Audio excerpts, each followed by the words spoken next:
샬롬. 2022년 11월 15일 화요일 아침입니다. 오늘도 말씀과 동행하며 예수 그리스도의 제자로 맛있게 멋있게 향기롭게 살아가시는 푸른나무교회 성도님들이 되시기를 바랍니다. 먼저 사도신경으로 우리의 신앙을 고백하신 후에 말씀 나누도록 하겠습니다. 나는 전능하신 아버지 하나님 천지의 창조주를 믿습니다. 나는 그의 아들 우리 주 예수 그리스도를 믿습니다. 그는 성령으로 잉태되어 동정녀 마리아에게서 나시고 본디오 빌라도에게 고난을 받아 십자가에 못 박혀 죽으시고 장사된 지 사흘 만에 죽은 자 가운데서 다시 살아나셨으며 하늘에 오르시어 전능하신 아버지 하나님 우편에 앉아 계시다가 거기로부터 살아있는 자와 죽은 자를 심판하러 오십니다. 나는 성령을 믿으며 거룩한 공회와 성도의 교제와 죄를 용서받는 것과 몸의 부활과 영생을 믿습니다. 아멘. 오늘 함께 나눌 말씀은 마태복음 19장입니다. 19장은 크게 세 가지 사건을 다루고 있습니다. 1절로 12절 이혼에 관한 가르침, 13절로 16절 어린 아이에 대한 예수님의 말씀, 그리고 16절로 30절 부자 청년에 대한 예수님의 답변이 그것입니다. 이 에피소드들은 오늘날 우리의 이슈와 맞닿아 있습니다. 이혼 문제, 어린아이 문제, 재정 문제, 이 문제들은 그때나 지금이나 한결같은 문제입니다. 오늘 저는 이혼에 대한 가르침에 대해 살펴보려고 합니다. 먼저 1, 2절입니다. 예수께서 이 말씀을 마치시고 갈릴리를 떠나 요단강 건너 유대 지경에 이르시니 큰 무리가 따르거늘 예수께서 거기서 그들의 병을 고치시더라. 지금까지 예수님은 주로 갈릴리 지역에서만 사역하셨습니다. 이제 갈릴리를 떠나 그 갈릴리 사역을 다 마무리하시고 유대로 가십니다. 예수님의 인기는 어디를 가나 식을 줄 몰라서 가시는 곳마다 큰 무리의 사람들이 따라왔습니다. 예수님은 따라온 이들의 병을 고쳐주십니다. 그런데 그 따라온 무리들 중에는 바리새인들도 있었습니다. 그 바리새인들이 예수께 나와 어떤 경우에 아내를 버려도 좋으냐고 질문합니다. 사람들은 자기 안에 가득한 것을 말하게 돼 있습니다. 지금 이 바리새인들 안에 이 이혼이 가득한 질문이었던 것은 아마 그 당시에 사회적 이슈가 이혼 문제였기 때문일 수 있습니다. 그리고 그들은 표면적으로는 이 질문을 해서 예수님의 가르침을 받으려는 것처럼 보였지만 실상은 그 예수님을 시험해서 공경에 빠뜨리려는 의도였습니다.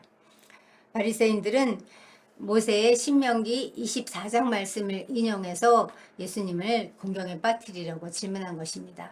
사람이 아내를 맞이하여 데려온 후에 그에게 수치되는 일이 있음을 발견하고 그를 기뻐하지 아니하면 이혼 증서를 써서 그의 손에 주고 그를 자기 집에서 내보낼 것이요 라는 말씀입니다. 당시에는 구약을 해석하고 적용하는 두 학파가 쌍벽을 이루고 있었습니다. 보수적인 샴마이 학파와 아주 진보적인 힐렐 학파였습니다. 두 학파는 이 수치되는 일이라는 표현을 매우 다르게 해석했습니다. 샴마이 학파는 수치되는 일을 아내가 가늠했을 때로 한정했습니다. 배우자가 성적으로 부도덕한 것이 아니라면 이혼하는 것을 반대했습니다. 반면에 힐렐 학파는 수치되는 일을 아주 폭넓게 해석해서 남편이 못마땅하게 생각하는 모든 것이 다 수치되는 일이라고 해석했습니다. 음식을 하다가 태운다든지 아내보다 더 매력적인 여자가 나타나서 내 아내가 부끄럽게 여겨진다든지 이런 것도 다 수치스러운 일에 해당되었습니다. 그래서 이혼 사유가 되었습니다.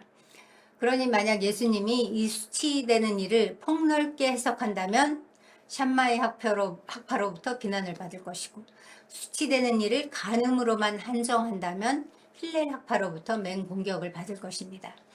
이런 상황에서 예수님은 결혼의 진정한 의미를 알려주시기 위해 그들이 인용한 신명기 말씀이 아닌 창세기 말씀을 인용하여 대답하십니다. 4절, 5절, 6절입니다.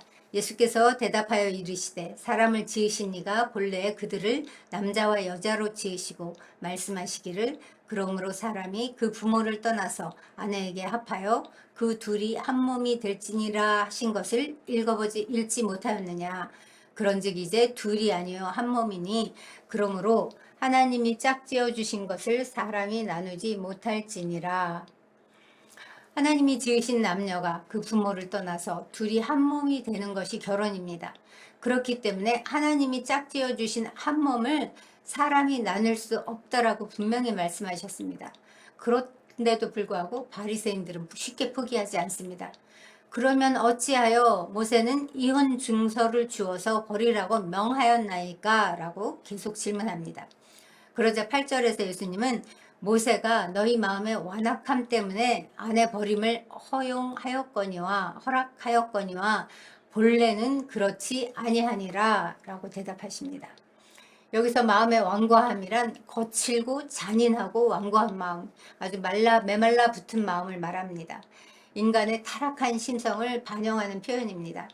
당시 사람들 중에는 하나님이 마련하신 그 신성한 결혼법을 지킬 만큼 순수한 사람이 거의 없었습니다. 타락한 죄인이기 때문입니다.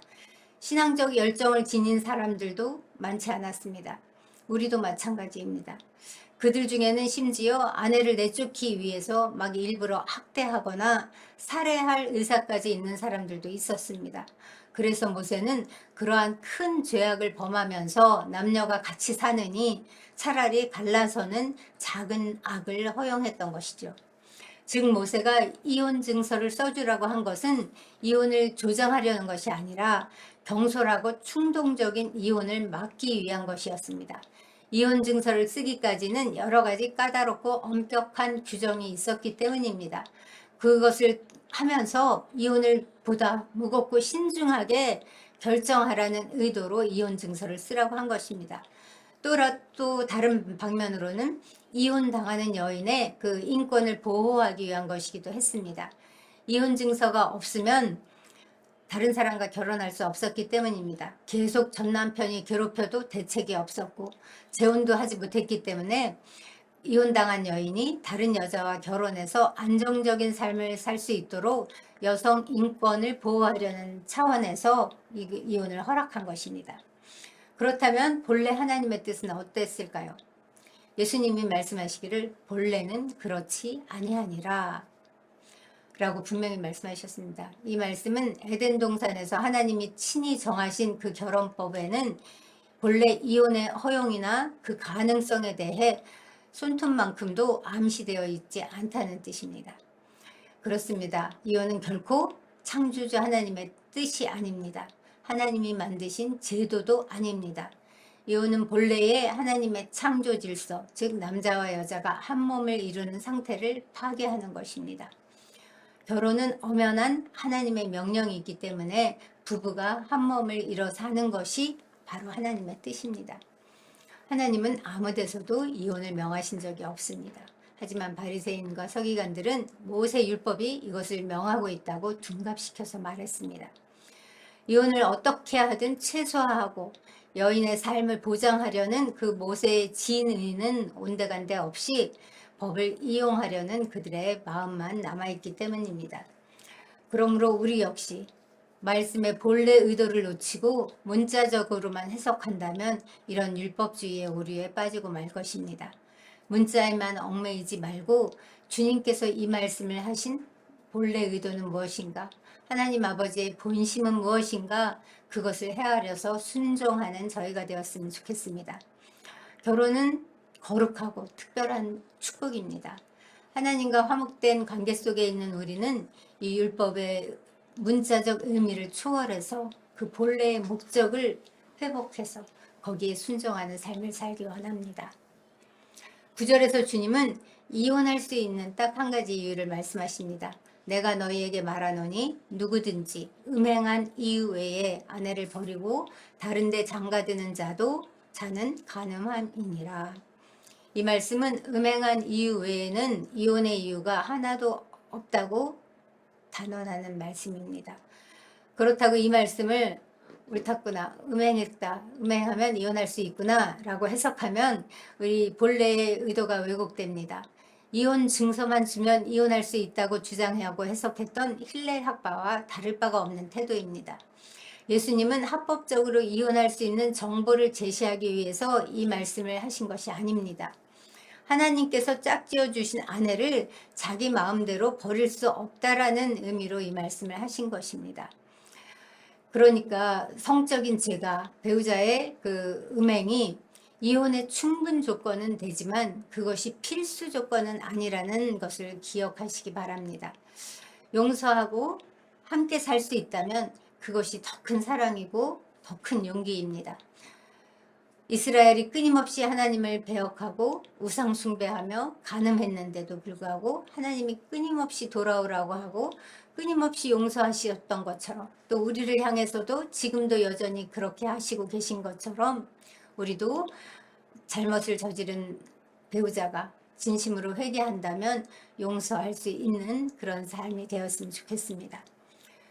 그때 그러자 제자들이 예수님께 말합니다. 만일 사람이 아내에게 이같이 할진대 장가들지 않는 것이 좋겠나이다. 이 말은 무슨 뜻이냐면은 이혼 조건이 그렇게 까다롭다면 누가 장가 가겠습니까? 결혼했다가 이혼을 못한다면 차라리 독신으로 사는 게 더 낫겠습니다. 간음죄에 걸리지 않기 위해서라도 차라리 결혼하지 않는 게 좋겠습니다. 라는 뜻입니다. 이는 제자들 속에 지금 어떤 세속적 가치 기준이 가득한지를 보여주는 말이라고 볼 수 있습니다. 당시 사회에 이혼이 얼마나 성행하고 있었는지를 반영하는 말입니다. 예수님 시대나 지금 우리 시대나 이혼은 심각한 사회적 이슈입니다. 오늘날에도 이혼은 매우 빈번하게 발생합니다. 한 해에 약 20만 쌍이 결혼한다면 그중 절반 정도 되는 10만 쌍이 넘는 부부가 이혼을 한다고 합니다. 거의 두 쌍 중에 한 쌍이 이혼하는 꼴입니다. 신고된 이혼만 이렇고 그 신고는 하지 않았으나 내용적으로는 이혼이나 다름없이 사는 삶을 사는 사람도 많다고 한다면은 이것보다 더 많은 수의 이혼이 지금 실제적으로 일어나고 있다고 볼 수 있습니다. 우리나라의 대표적인 이혼 사유가 무엇인지 아십니까? 첫 번째가 경제적인 문제라고 합니다.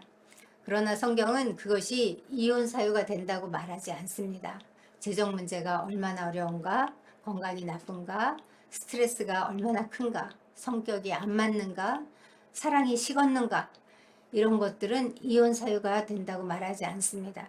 음행한 연고 외에는 그 무엇도 신성한 결혼의 결합을 해체할 수 없다고 말합니다.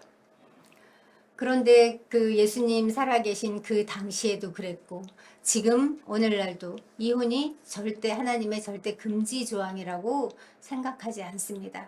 이런 시대 상황 속에서 교회는 어떻게 대응해야 할까요?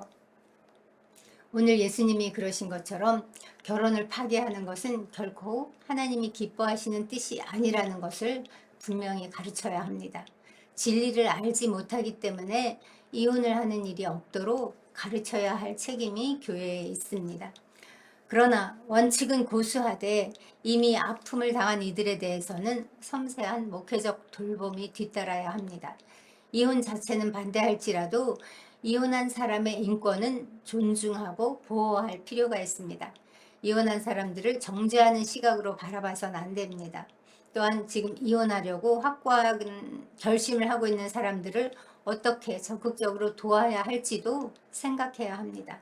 아픔을 견딜 수 있도록, 가능하면 다시 결합할 수 있도록, 안 되면 홀로 잘 살아갈 수 있도록, 재혼을 원한다면 성경적인 재혼은 어떤 것인지 알려주고 도와주는 일들이 필요합니다.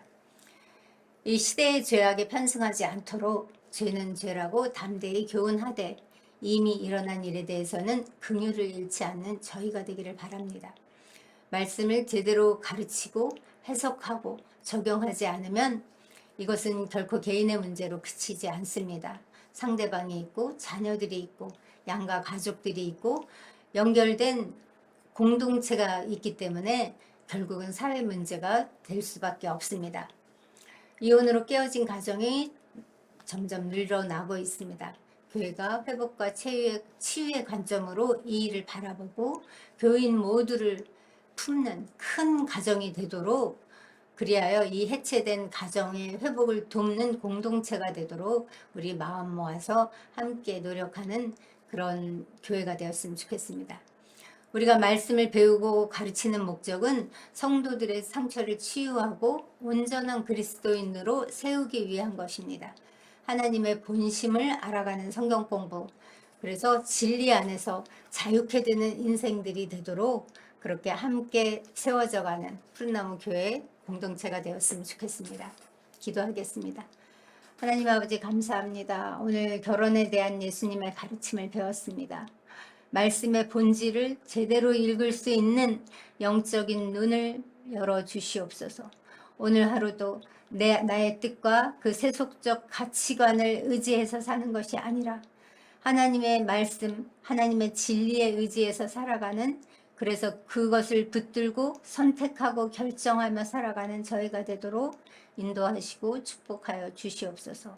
그렇게 행하실 주께 감사드리며 예수님의 이름으로 기도합니다.